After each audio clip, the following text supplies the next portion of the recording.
Permission ही नहीं मिला था, लेकिन अंततः परमिशन मिला।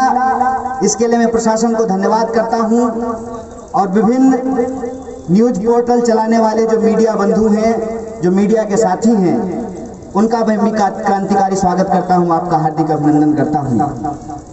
दोस्तों, कई सारे लोगों ने इस बात का जिक्र किया कि बिहार में किसान आंदोलन की शुरुआत सीमांचल से हो रही है। थोड़ा सा मैं इसमें एक बात जोड़ना चाहता हूं। शुरुआत नहीं हो रही है, लेकिन ये पूर्णिया की धरती है, ये इलाका सीमांचल का इलाका है और यह साल महान कवि, महान कहानीकार फणीश्वर नाथ रेणु का जन्म शताब्दी वर्ष है और उस कवि को याद करते हुए हम यह कहना जरूर चाहते हैं कि यह आगाज जो पूर्णिया से हुआ है, यह पहला बेशक न हो, लेकिन एक महत्वपूर्ण मुकाम जरूर हासिल करेगा। यह बात मैं इसलिए कह रहा हूं, इसके पीछे कहने का तर्क यह है कि मैं किसी और आंदोलन से इस आंदोलन को जोड़ करके नहीं देख रहा हूं, लेकिन मैं इतना जरूर समझता हूं कि जिस इलाके के लोग अपनी राजनीतिक शक्ति को लेकर के, अपने राजनीतिक अधिकार को लेकर के सचेत होते हैं, उनका खड़ा होना ही अपने आप में इस बात का संकेत होता है कि बदलाव होने वाला है। मैं आपसे इस विनती के साथ, इस आग्रह के साथ यह कहना चाहता हूं कि यह किसान आंदोलन सिर्फ किसानों का आंदोलन नहीं है। यह किसान आंदोलन सिर्फ खेती को बचाने का आंदोलन नहीं है। यह आंदोलन सिर्फ किसानों को एमएसपी का लाभ मिल जाए, इसका आंदोलन नहीं है। यह विनती करते हुए इसलिए मैं कह रहा हूं कि इस आंदोलन के भीतर जो ऊर्जा लगी हुई है, इस आंदोलन के भीतर जो चिंता है, उस ऊर्जा और चिंता दोनों को हमको समझने की जरूरत है। मैं सबसे पहले चिंता के संदर्भ में आपसे कुछ बातें साझा करना चाहता हूं। बहुत सारे लोग ये कह रहे हैं कि किसान को आंदोलन करने की क्या जरूरत है, वो खेत में जाकर के खेती करें। कुछ लोग तो यहां तक कहने लगे हैं कि ये किसान है ही नहीं, ये राजनीतिक दलों के भारे पे बुलाए गए लोग हैं। ये तो मैं सभ्य भाषा में बोल रहा हूं। अगर आप बिके हुए पत्रकारों और मीडिया चैनलों को सुनेंगे तो आपके कान से खून निकल सकता है। वो कहते हैं कि ये किसान नहीं है, ये आतंकवादी है। पिछले कुछ महीनों से मेरे फेसबुक पे बहुत सारा मैसेज आता है और वो मैसेज करने वाले ज्यादातर लोग जो हैं वो वेस्टर्न यूपी, हरियाणा और पंजाब के हैं।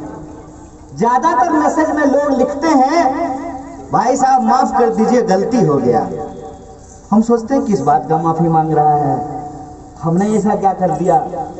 तो अगले लाइन में लिखता है, आपको देशद्रोही समझने की गलती कर दी, जाके पैर न फटे बिवाई, वो का जाने पीर पड़ाई।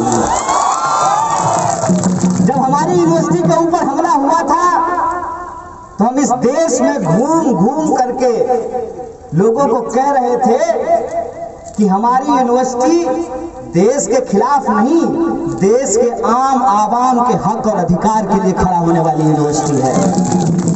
हम उस वक्त भी कह रहे थे कि ये लड़ाई सिर्फ विद्यार्थियों का लड़ाई नहीं है। हम उस वक्त भी कह रहे थे कि ये लड़ाई एक विश्वविद्यालय को बचाने की लड़ाई नहीं है।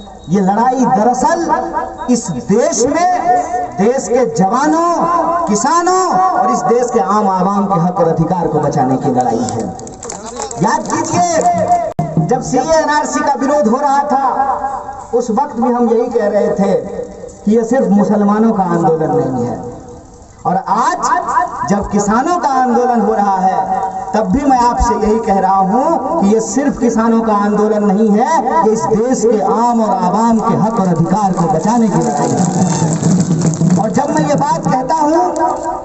तो इसके पीछे एक तर्क है, इसके पीछे एक दावा है कि मैं ऐसा क्यों कहता हूं।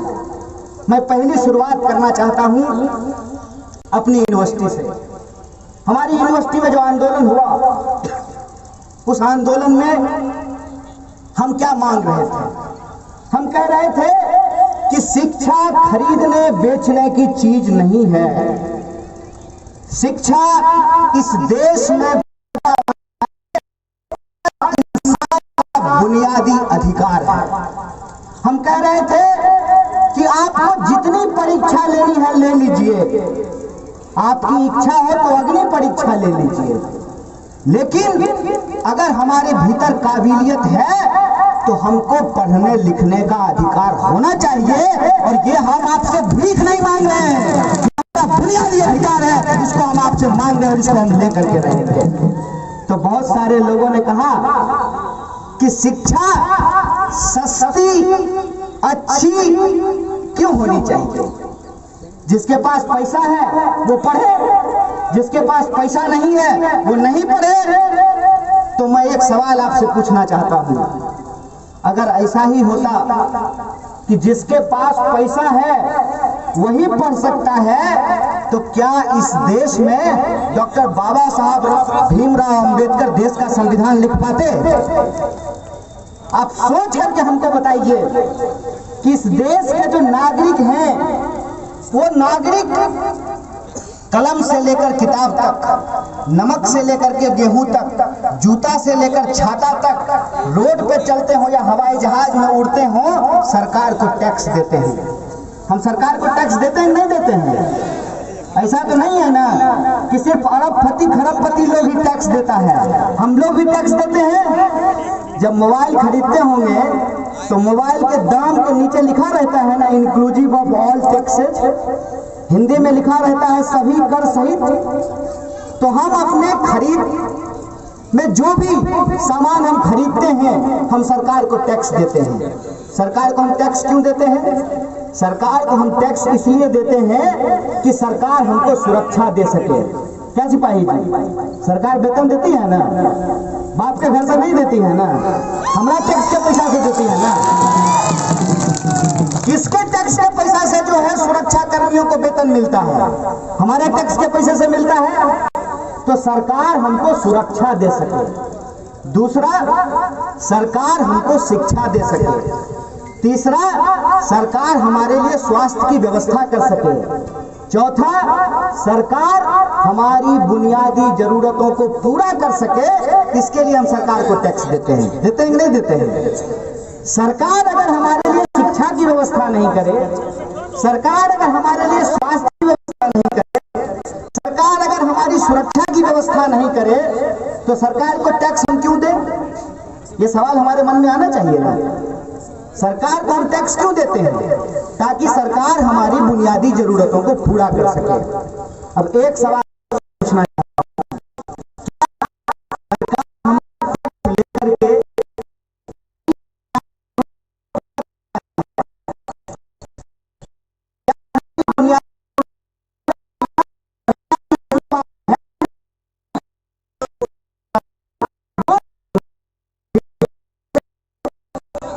प्रधानमंत्री देश है, भाजपा देश है, सरकार देश है। से पहले देश का प्रधानमंत्री नहीं बना था? क्या भाजपा से पहले इस देश में किसी की सरकार नहीं बनी थी?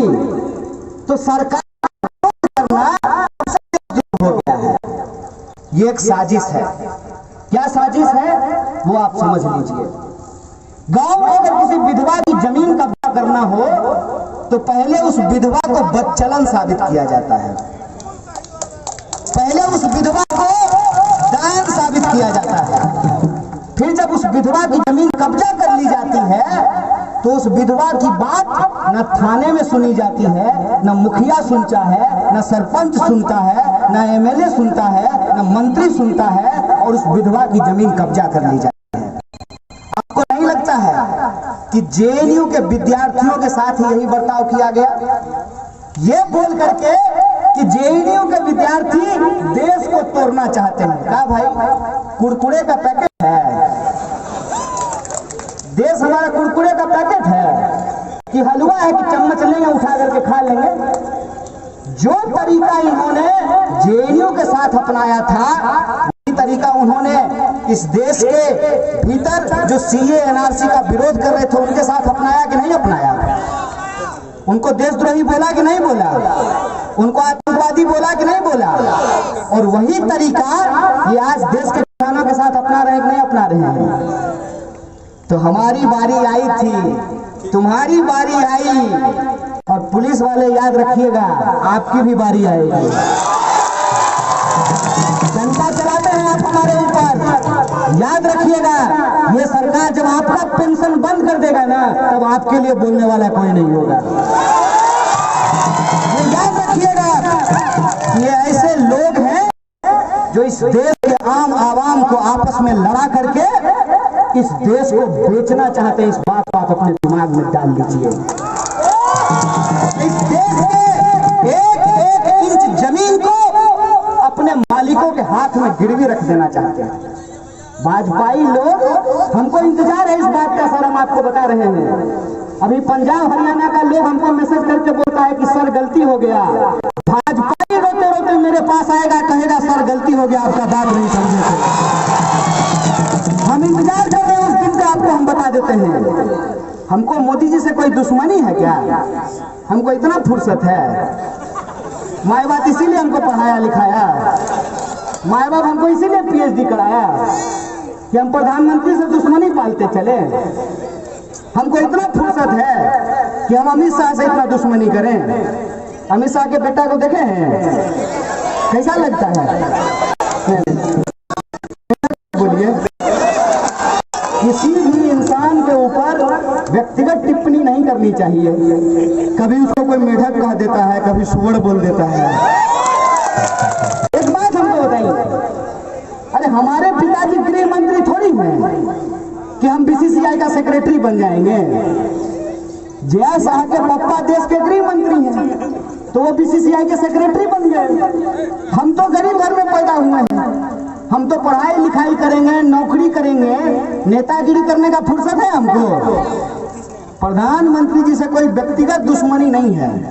दिक्कत यह है कि हम आपके टैक्स के पैसे से इस बात को पढ़ लिख करके समझ गए कि ये आदमी देश का चौकीदार नहीं है, ये अंबानी का दरबार है।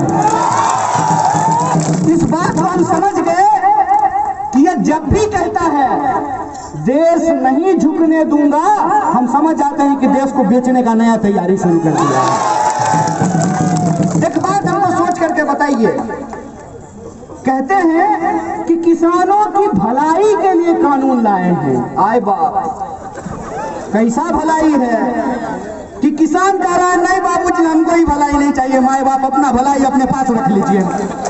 यही जबरदस्ती कर रहे हैं, हम आपका भलाई करवे करेंगे। थोड़ा मामला समझ लीजिए कि क्या है। कहते हैं कि विपक्ष का नेता लोग भड़का दिया किसान को। भारी बुड़बक आदमी है जी। विपक्ष का नेता अगर जनता को भड़का सकता है तो बोलिए आपका वोट लेकर के प्रधानमंत्री नहीं बन जाते हैं? विपक्ष के नेता का बात कौन सुनता है? बात तो लोग मोदी जी का सुनता है। कभी मन का करते हैं, कभी दिल का करते हैं, कभी आसमान का, कभी पताल का। देश को प्रधानमंत्री को सुनता है।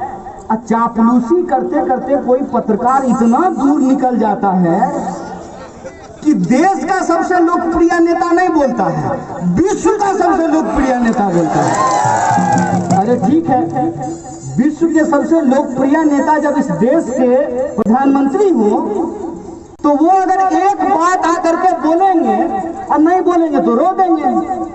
जनता तुरंत उनकी बात को समझ जाएगी। एक सवाल जो वो बोल रहे हैं बार बार कि किसान नहीं समझ रहे हैं, तो आप समझा दीजिए।